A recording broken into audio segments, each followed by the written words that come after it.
नमस्कार, आप सभी का स्वागत है हमारे चैनल एस्ट्रो बाय डॉक्टर प्रवेश में एक बार फिर से। जैसा कि आपने देखा होगा कि समय समय पर हम अलग अलग विषयों पर वीडियोज लेके आते रहते हैं कि कैसे आप अपने घर पे रह के आसान घरेलू उपायों के साथ अपनी चीज़ों को आप ठीक कर सकते हो। तो वैसे ही आज एक बार फिर से हमारे साथ हैं सर डॉक्टर प्रवेश जी। नमस्कार। नमस्कार जी।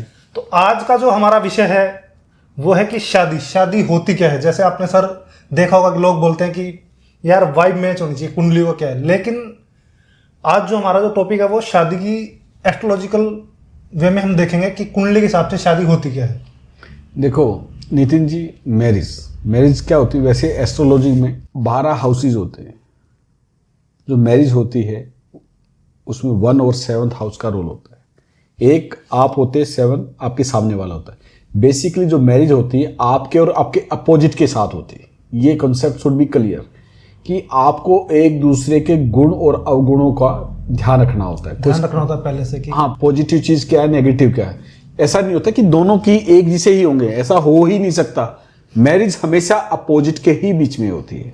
जैसे अगर मैं हूँ, मान लीजिए जो भी मेरी चीजें हैं उसके अपोजिट चीजें रहेंगी सामने। हाँ, आपका जो जीवन साथी होगा उसके एट्रीब्यूट आपके अपोजिट वाले मिलेंगे। जैसे अगर मेष लगन का जातक है तो उसमें जो क्वालिटी होंगी मार्शल होंगी, मंगलवादी होंगे। लेकिन उसका 7th हाउस जो अपोजिट हुआ वो तुला वाला हुआ, तो जो जातक होगा एक आप मार्शल टाइप के हो गए, उसके एनर्जेटिक हो गए, वो थोड़ा सा सुंदरता का प्रतीक होगा। इस टाइप से चीज़ें चलती। तो सर लोग अक्सर, मैं आजकल अभी जो यूथ है ना वो मोस्टली काफ़ी यही चीज़ें बोलते हैं कि वाइब मैच होनी चाहिए। क्या है, कुंडली उंडली कुछ भी नहीं होती। तो वाइब ज़्यादा मैच होनी चाहिए, कुंडली ज़्यादा मैच होनी चाहिए, क्या चीज़ इंपॉर्टेंट है दोनों में? देखो, वाइब्स तो मैच होनी ही चाहिए, लेकिन वाइब्स के साथ कुंडली का भी मैच करा लेना चाहिए। क्योंकि कुंडली से ये पता लग जाता है कि ये जो जातक है इसका शादीशुदा जीवन है वो कैसा है। अगर किसी के शादीशुदा जो जीवन में उठा पटक है, जो डेस्टिनी में उसको मिला है, तो घटित तो होगा। उसको बदलना लगभग नामुमकिन है। ब्लेसिंग के कारण तो आप चीज़ों में परिवर्तन कर सकते हो, नहीं तो हो नहीं पाएगा। सपोज करो आपकी मैरिज हो रही है, दो में से एक की मैरिज में मतलब मैरिटल लाइफ खराब है, तो उसके साथ वो घटना होनी स्टार्ट हो जाएंगी। जैसे मान लीजिए कि मैं हूँ, फॉर एग्जांपल मेरी जो कुंडली है उसमें सारी चीज़ें ओके हैं, लेकिन मैं जिनसे शादी करने जा रहा हूँ उनसे मैंने कुंडली मैच नहीं करवाई, लेकिन उनकी चीज़ें खराब हो सकती है, तो उनके साथ वो इफेक्ट मेरे उस पर भी पड़ेगा। क्योंकि मैरिज आपके साथ हो रही है, तो अगर उनका स्वभाव ऐसा होगा तो कुछ न कुछ चीज़ आपके साथ घटित तो आपके साथ होंगी ना। क्योंकि जीवन तो वो आपके साथ व्यतीत करेंगे ना। जो जीवन आपके साथ व्यतीत करेगा तो वो घटनाएं भी आपके साथ होंगी। तो सर शादी करते वक्त क्या क्या चीज़ें देखनी चाहिए? जैसे काफ़ी लोग जैसे बोलते हैं कि सारी चीज़ें मिलवाई थी जी, 36 गुण भी मिल रहे थे, फिर डाइवोर्स क्यों हो गया? ये बात बिल्कुल सही गई। बहुत सारों ने 36 गुण मिलाए और डाइवर्स हो जाता है। ये हकीकत है। आपका जो सवाल है बड़ा वाजिब। देखो, हम जो कुंडली का जो मिलान करते हैं उसमें 2-3 चीज़ें देखते हैं। जो जाति का है उसका नेचर, हेल्थ और उसकी कंसीविंग, और इसके अलावा ये देखते हैं कि भाई जाति का कितनी मतलब पोटेंशियल है, लकी वगैरह। इन 2-3 चीज़ें देखते हैं, उसके आधार पर बताते हैं कि उन दोनों के आपस में कैसे चीज़ें चलेंगी। हाँ। अगर बहुत बार कई बार मैंने अपनी रिसर्च में ऐसा पाया, जाति कैसी मिल जाती है कि उसके अंदर एक क्षमता होती है कि सामने वाले को बेनिफिट देने की। वो भाग्यवान होती है। जो अपने घर में पैदा होगी तो घर वालों को बेनिफिट होगा, उसके बाद है ना उनके घर में प्रोग्रेस होनी स्टार्ट हो जाएगी जी। तो फिर ऐसी जाति का मिल जाती तो हम कहते हैं गो एड। जैसे मैंने सुना भी है, काफ़ी लोग बोलते हैं लेडी लक कि भाई उनके जीवन में जब से उनकी धर्म पत्नी आई है, इवन कि मैंने देखा भी है सर, 1-2 मेरे दोस्त हैं करीबी, कि जब उनकी इंगेजमेंट हो गई ना तब से उनकी ग्रोथ स्टार्ट हो गई थी, और शादी के बाद तो उनका जीवन ही बदल गया। क्या होता है, आपका जो 7th हाउस का लॉर्ड है वो कहाँ बैठा है उसके ऊपर काफ़ी कुछ डिपेंड करता है। अगर सपोज करो किसी का 7th हाउस का लॉर्ड 11th हाउस में बैठा है तो उसका भाग्य, उसके गेन्स स्टार्ट हो जाएंगे। किसी का 7th हाउस का लॉर्ड 2nd में बैठा है तो उसको गेन्स, मॉनिटरी बेनिफिट होंगे क्योंकि वो भाव एक्टिवेट होता है। किसी का 7th हाउस का लॉर्ड 9th में बैठा है तो उसका वो भाग्योदय हो जाएगा। तो सर जैसे आपने बताया कि भाग्योदय हो जाएगा, तो ऐसी भी पॉसिबिलिटीज हैं कि किसी की शादी होने के बाद उसकी चीज़ें उल्टी हो जाए? ऐसी संभावना उस समय उस जातक की क्या दशाएं चल रही हैं उसके ऊपर बहुत कुछ डिपेंड करता है। इसलिए जो समझदार एस्ट्रोलॉजर होता है उस जातक को बोलता है भाई आप इन दिनों में मैरिज करें ताकि दो दशाएं अनुकूल हो जाती। कई बार कहते हैं कि भाई हमें एस्ट्रोलॉजर से नहीं पूछना चाहिए, अचानक शादी कर लो। बहुत सारे लोग करते हैं, बहुत सारे कामयाब होती है। लेकिन अगर विपरीत दिशाओं में शादी कर रहे हैं, जो अनुकूल नहीं है, तो फिर झगड़े भी होते हैं। झगड़े होने की दिशा तो झगड़ा देके जाएगी। जहां मतलब टूटने का, तो वहां चीजें टूटेंगी ना, बढ़ेंगी नहीं ना। और सर एक चीज हो रहा है आजकल यूथ में, एक चीज और चल रही है कि सबको ना एक वो रहता है कि यार शादी करेंगे तो लव मैरिज करेंगे, वरना लोग ऐसे बोल रहे हैं क्लियरली कि शादी करनी नहीं है, करेंगे तो पसंद की लड़की से ही करेंगे। तो उसकी क्या पॉसिबिलिटीज होती है कि लव मैरिज कैसे है, कैसे चीजें काम करती हैं? देखो, आप ये पूछना चाहते हो कि क्या कुंडली में लव मैरिज का योग वगैरह जी, दिखाई मतलब देता है? कुंडली मान लीजिए आपने मेरी कुंडली देखी, तो क्या उस कुंडली में लव मैरिज के योग है कि नहीं है? बिल्कुल, कुंडली में भली भांति पता लग जाता है कि ये जो जातक या जाति का जो लड़का या लड़की है, इसकी मैरिज का माध्यम क्या है। सपोज करो 7th हाउस का लॉर्ड लगन में बैठ गया, 1st हाउस में बैठ गया, तो वो जो लड़का है या लड़की है जिसकी शादी होगी, वो उस जिसके साथ होगी उसको पहले से कभी ना कभी सामाजिक तौर पर या किसी फंक्शन में मिला हुआ, जानता हुआ होगा। अगर 2nd हाउस में बैठ गया तो उसका मोस्टली माध्यम ये रहता है कि आपकी फैमिली ने डिसाइड कर दिया।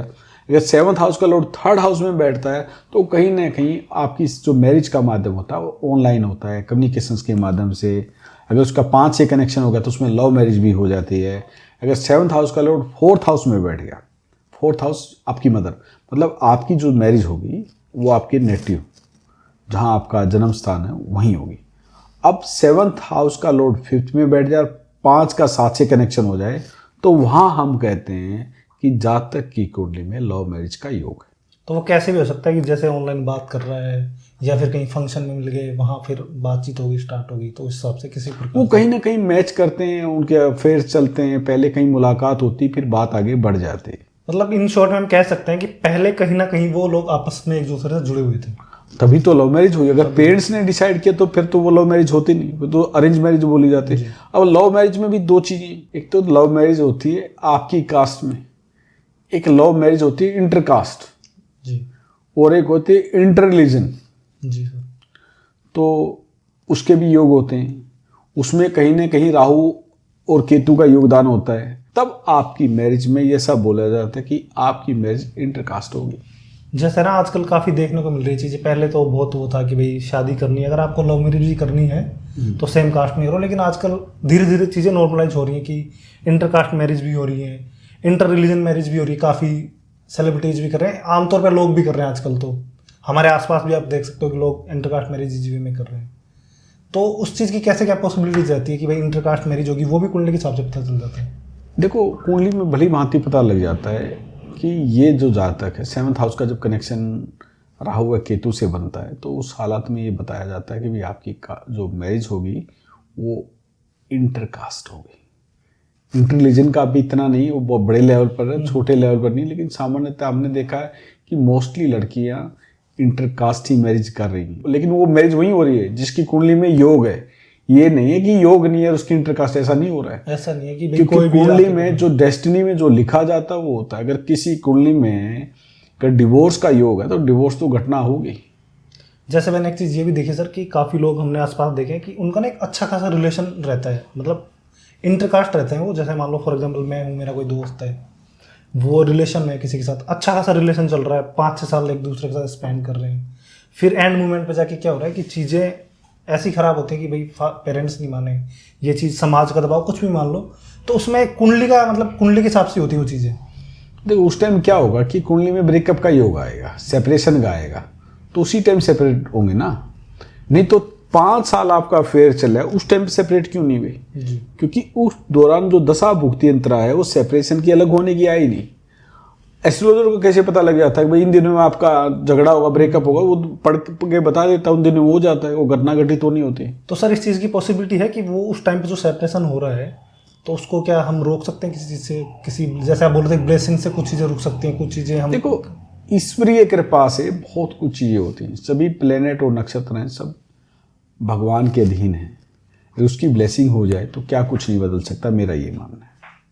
लेकिन बहुत रेयर चांसेस होते हैं, आपके कर्मास का भी बहुत रोल होता है, आप कितनी अपने इष्ट की आराधना करते हैं उसका भी होता है। मतलब एक टाइम का फ्रेम होता है। अगर उसको आप स्मार्टली निकाल गए तो बाद में रीयूनियन होने का। आपने कई बार ऐसा सोचा होगा कि हस्बैंड वाइफ में तलाक हुआ, ब्रेकअप की बात नहीं, तलाक हुआ और उसके बाद फिर शादी हो गई, फिर इकट्ठे हो गए। सुना आपने? रेयरली होता है। कुंडली में योग होता है तो इकट्ठे होने का, तलाक के बाद भी इकट्ठे हो जाते हैं। हाँ, मैंने काफ़ी देखा है कि लोग काफ़ी टाइम तक जैसे अलग हो जाते हैं। ऐसा होता है कि लड़के ने भी शादी नहीं करी, लड़की ने भी नहीं करी, तलाक पे चीज़ें आ गई, 5-6 साल एक दूसरे से दूर रहे, फिर वापस आके रीयूनिट हो गए। पर रेयरली होता है सर ऐसा, लेकिन होता है। क्योंकि वो उनकी कुंडली में मतलब डेस्टिनी में लिखा होता है। हाँ, वो होता है। जब उस टाइम दशाएं ऐसी चलती कि उस स्पोर्ट के, देखो जब आपका खराब टाइम चल रहा हो, जैसे आपका सपोज करो फेयर चल रहा है, जी। आप एस्ट्रोलॉजर के पास गए, मैं मतलब फॉर एग्जांपल बोल रहा हूँ, तो उसको एस्ट्रोलॉजर को पता है भाई इन 2 महीने में आप स्मार्टली रहना। जी। उन 2 महीने में आप देखोगे कि आपका जो जिसके साथ आपकी प्रेम प्रसंग चल रहे हैं उनके साथ कहीं ना कहीं मतभेद होंगे। अगर उस टाइम आप चुप चुरा लिए स्मार्टली काम करोगे तो आपकी चीज़ें बच जाएंगी, बचने की संभावना हो जाएगी। अगर आप तू तड़ाक करोगे तो चीज़ें खराब हो जाएंगी। जैसा कि काफ़ी बार हमने देखा है कि आप बताते हो सामने वालों को कि ये इस समय पे आपको ये चीज़ें ध्यान में रख के चीज़ें रिलेशन को आगे करते रहना है कंटिन्यू, तो आपकी चीज़ें जो हैं ऐसे कैसे बची रहेंगी। तो उस टाइम अगर हम अवॉइड करते हैं चीज़ों को तो चीज़ें संभल सकती हैं।